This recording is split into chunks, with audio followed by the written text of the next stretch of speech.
The smell of metal cages and disinfectant filled the cramped space of the rescue center. In a dark corner inside a small cage, yellow eyes glittered, not with hope, but with a wild mixture of caution and deep fear rooted in the creature's soul. Her blackish-gray body remained hunched, with her tail tightly coiled like a fragile shield against the outside world. A rescuer gently tapped the information card attached to the front of the cage with a grim expression. This was Storm's last chance. This Lynx hybrid had been through 5 different families, none of which managed to keep her for more than a week. If no one adopted her before the next day, she would be transferred to the zoo. She was a feline with many problems. The information card was brief but disturbing.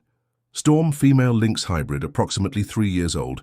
Reasons for return: bit children, destroyed furniture, attacked other cats, untrainable, even attacked her owners.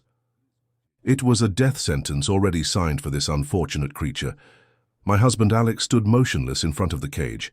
His eyes didn't stray from Storm. I recognized that look, the same one he had when he saw the old car he insisted on fixing, or the ruined house where we now lived. Alex always believed everything could be saved. I whispered to him about the danger of bringing such a creature home, but he didn't listen to me. He knelt down slowly without taking his eyes off the feline. His hand slowly approached the cage. While the rescuer's face reflected concern. The wounds from 5 families were warning enough. The door opened. For what seemed like an eternity, no one dared to breathe. Storm didn't move like a statue. Only her eyes evaluated the possible threat in front of her. Then, like a fired arrow, she launched herself toward Alex. The scream got caught in my throat. But just when the attack seemed inevitable, Storm stopped. Her yellow eyes no longer shone with anger, but with curiosity and perhaps with a fragile glimmer of hope. Her black nose gently touched the tip of Alex's finger, smelling as if trying to memorize his scent. Then, with a movement so slow that no one dared to imitate, Storm rubbed her head against the palm of his hand. 2 hours later, we left the rescue center with all the papers signed and a heavy transport cage containing Storm. The rescuers looked at us with an expression half pity, half hope. They had witnessed the miracle between Alex and Storm, but they had also seen how 5 previous hopes had faded away. On the way home, Storm remained disturbingly silent. No growls, no protests. Only her yellow eyes observed everything from behind the bars. I expressed my concern about Luna, our 10-year-old cat, too old to adapt to a wild creature like Storm.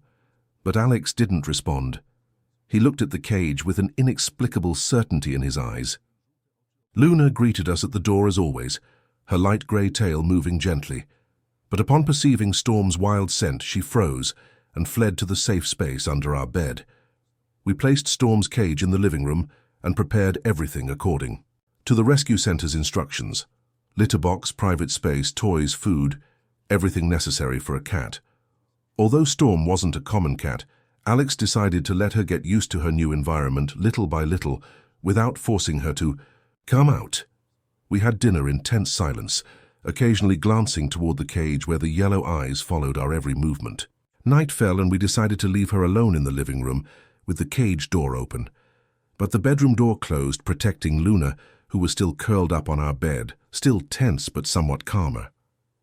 At midnight, the first noise was heard, a bang followed by the sound of claws scratching wood. I startled, but Alex was already running toward the door. I followed him with my heart racing. The scene in the living room was a nightmare. Storm had escaped from the cage and transformed the place into a battlefield.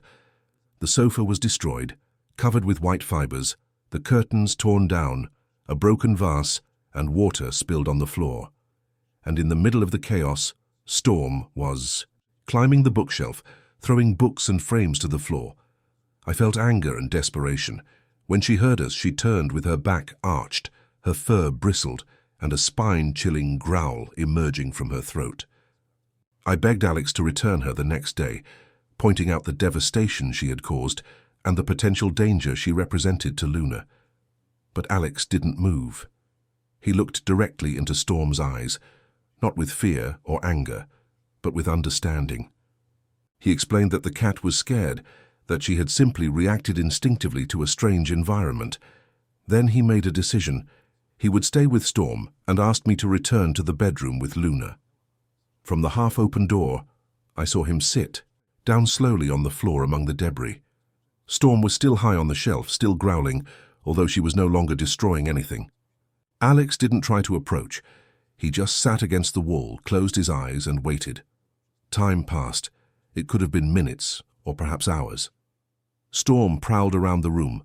She growled from time to time, scratched some furniture, but each time with less fury. Alex didn't move. When the first light of dawn filtered through the window, I opened my eyes without knowing when I had fallen asleep. I ran to the living room, worried. What I saw was etched in my memory forever. In the middle of the chaos, Alex slept, curled up on the floor, and next to him, Storm also slept. There was no aggressiveness or fear, just an exhausted creature, who had for the first time found a little peace beside someone who hadn't abandoned her. The following week passed with some changes in our routine. Luna, always cautious, discovered ways to move around the house without crossing paths with Storm. She used the high shelves, the gaps under furniture, and of course the space under the bed. Those were her safe refuges. Storm, for her part, took over the living room. She spent most of her time there with Alex, who read, worked on his laptop, or was simply present. The wild creature was beginning to be domesticated, little by little. She still maintained some distance, but she no longer broke furniture and had learned to use the litter box. However, her yellow eyes still watched me with caution. To her, I was a threat. Alex, on the other hand, was a safe place. That was the limit Storm had established. Alex insisted that all Storm needed was time. After having been through 5 different families, she didn't trust easily. She needed to verify that this time she wouldn't be abandoned. One morning, while I was preparing breakfast, I heard strange noises from the living room. A low growl, followed by a meow of terror.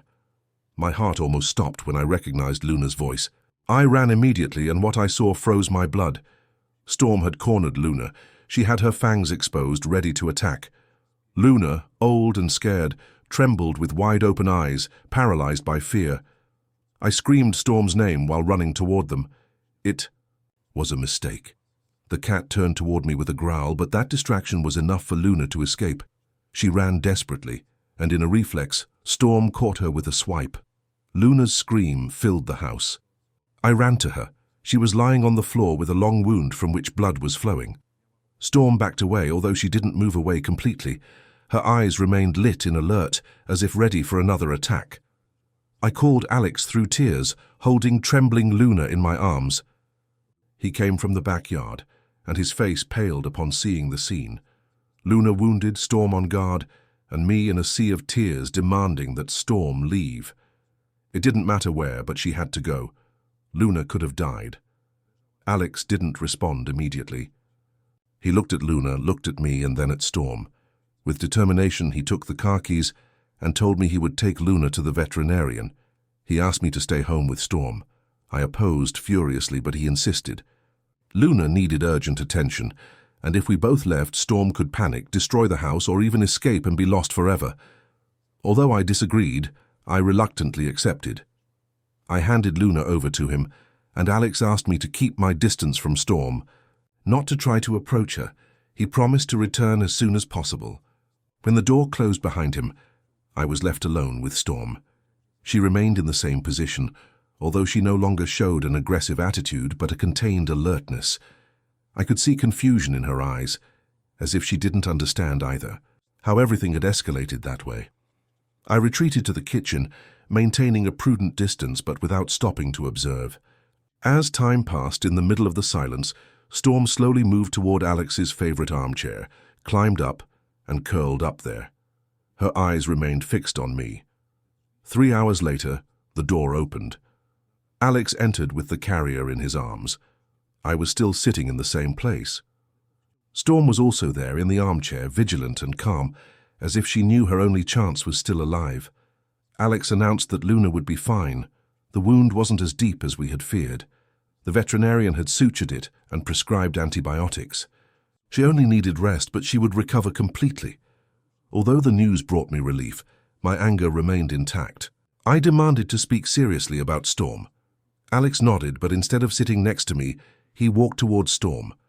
I wanted to stop him, fearful that the creature was still in an aggressive state, but his eyes reassured me. They indicated that I should trust. Storm didn't react when Alex approached.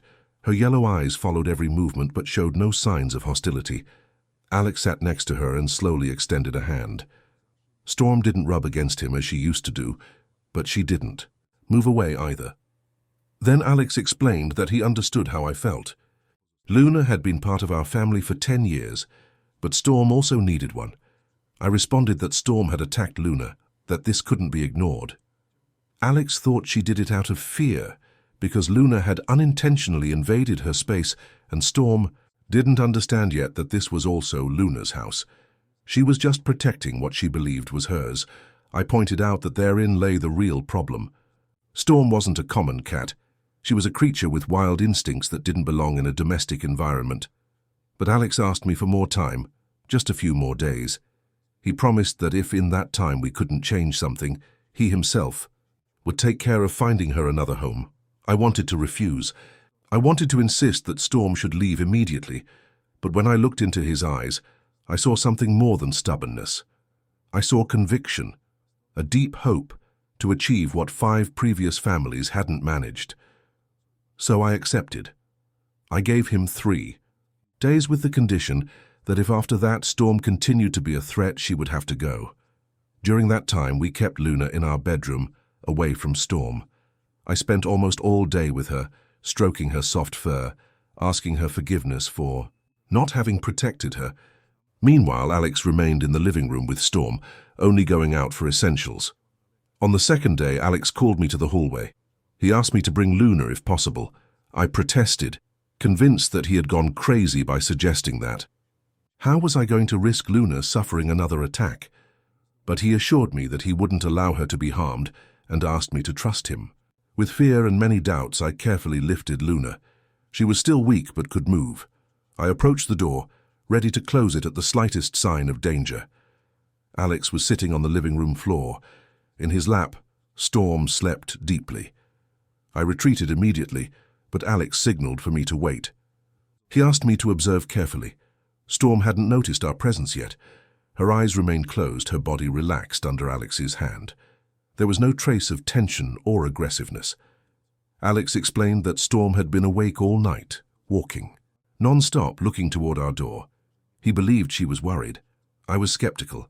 How could such a creature feel remorse? But observing better, I noticed that something had changed. It was no longer the always alert posture. It was surrender, as if she no longer had the strength to defend herself or attack. Then Alex proposed a bold experiment, that I sit next to him with Luna still in my arms. I hesitated but agreed.